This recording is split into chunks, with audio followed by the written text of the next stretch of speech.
failed math. I don't care about school. Shut up. My mom, she wanted to hit me. I want to go to college, then I'll go to college. You get back here! But don't pressure me into getting good grades. I can't even believe this is my son. Nobody really teaches you how to parent a teenager. Nobody's prepared me for this. I'm just at my wit's end.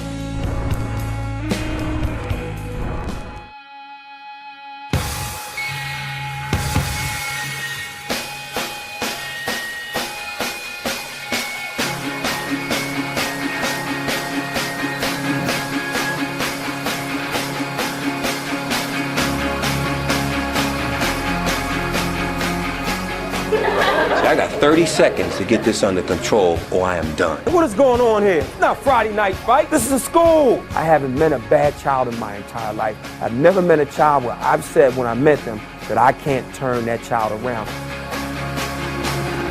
There are children all over the country who have issues. We're going to go into every township, every city, every farm. We're going to find any child who needs help and we're going to offer to help them. You got to be quick to catch up with me. Teaching is not about just standing in front of a child and transferring information. If you really want to learn about a young person, go to the neighborhood playground. Visit the neighborhood laundromat. The first thing I want to do is make a connection. You've had teachers, you've had some run-ins with you, had fights in the lunchroom. So how are things at home with you and your parents? Got married to their college suite. The second thing I want to do is to get to know these children, to find out what's really going on in their lives. Maybe take them on the basketball court, play a little basketball. Get that stuff out of here! The third thing I want to do is become a part of their world. It's about going to where that child is and taking that child to where you want them to go. This is my neighborhood. This is where I grew up. This is where children learn to live. I grew up in the Diamond Street projects, one of the most notorious drug areas in the city.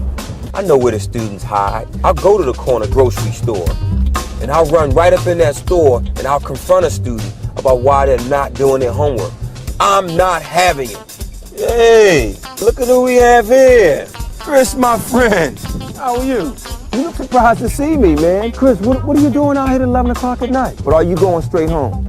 Okay, Chris, I'm gonna follow you. They come to school some days and say, Principal L did a drive-by. But see, my drive-by is positive. The students know I'll drive by their house, go right in, talk to their parents. Sometimes I sit down and have dinner uninvited. I want to know what's going on. She is not expecting me tonight. I can hear him inside, shivering. Miss Hamilton? Yes. How are you? I'm Principal L. How are you? Can I come in a minute and just talk to you about LaMisha? I won't take more than a couple minutes. Please. Sure. Can you? Thank you very much. I appreciate it. Is she here right now? She is. Yeah, she is. Hey, LaMisha, how are you? Oh, playing video games. It all is going to stop tonight. Honey, How I don't know if you remember, this is Mr. L. Is she killing somebody? She beat somebody in the head? She stole something from you or something? But she turned the game back on. You asked her to turn it off, and it's still on. Does she listen to you? Hold it. I really don't like to be told what to do generally, but certainly not how to raise my own child.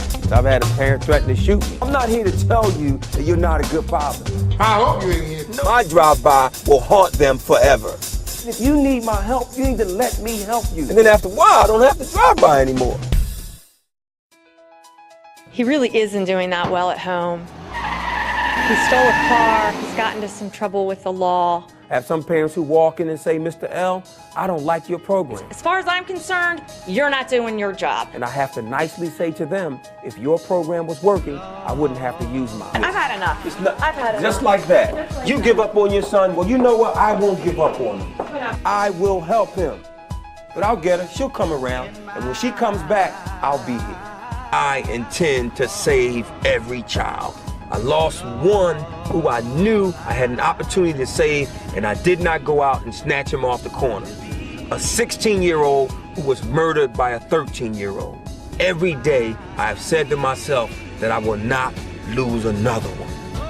Let's shake on it. Every child deserves to have somebody be crazy about them. If you don't love a child, you can't teach a child anything. My motto, we must believe in them until they begin to believe in themselves. You will not fail. You will pass because I will help you pass. Now, I may be hard on you now, but it's because I want it to be easy on you later in life. There's no class that won't pass.